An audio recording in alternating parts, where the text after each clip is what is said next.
I wish every subscriber, viewer, and my friends a Merry Christmas, which is an occasion to celebrate the birth of our Creator and Savior, the God of the impossibles, who we call Jesus Christ. Advent is also a time for us to get prepared to face our Creator with the account of our actions during this pilgrimage on earth that we have done by using the precious life He has given us. On the dawn of this 19th December, where Goa is supposed to have been liberated,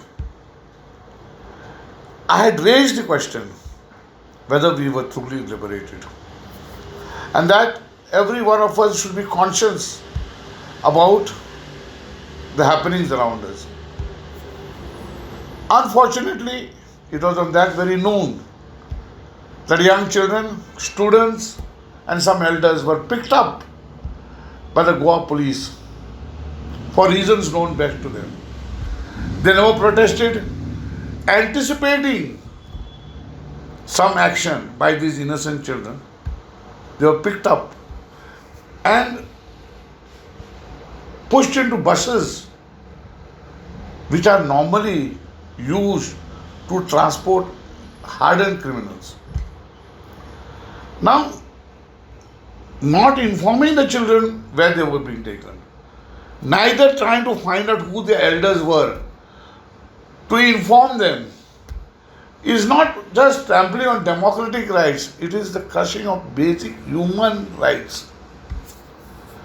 So this again is a question to be pondered upon. Are we truly liberated? Has the government ever understood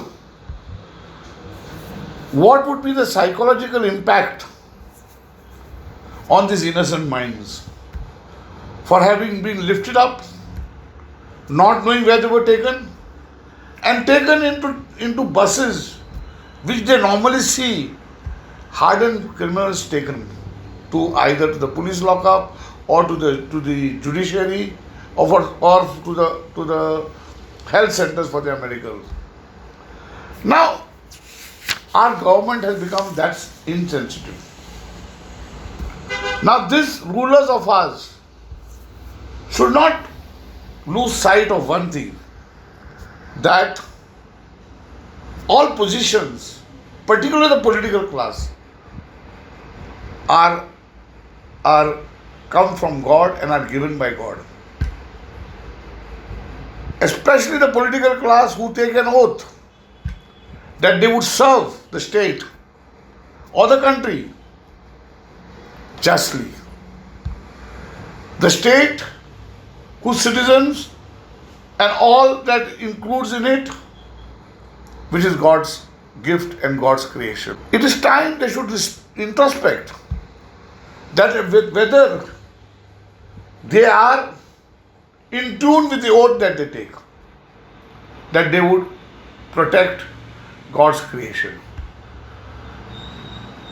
And by doing this, by discerning on this, but before taking any decision, it would be advisable for them to keep the image of the children before them, to see whether the decision taken would impact, destroy, or be good for creation. It is time that they should not harden their hearts and run away for selfish purposes. Are they taking decisions to protect, guard the citizens and the creation for which they took oath, or they are doing it to help certain human forces for their selfish purposes?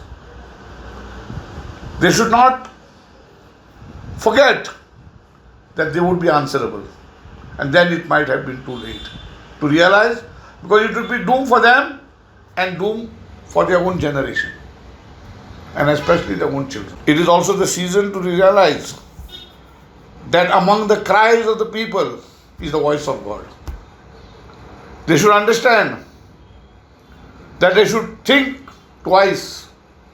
And again I repeat, have the image of of their own children before them, before taking a final decision. Saint Paul rightly realized it when he said, I wish to do good, but I cannot do it. Rather, I do the evil that I don't want to do. And I don't end up doing good. And for doing good, he required the help of God. It is time that the rulers open their eyes to the oath that they have taken and stick by the oath and save and stop the cries of the people. Let us hope and pray that during this season, our rulers will change their hearts and see and be alert to the cry of the people. Again, when I repeat, among the cries of the people is the voice of God.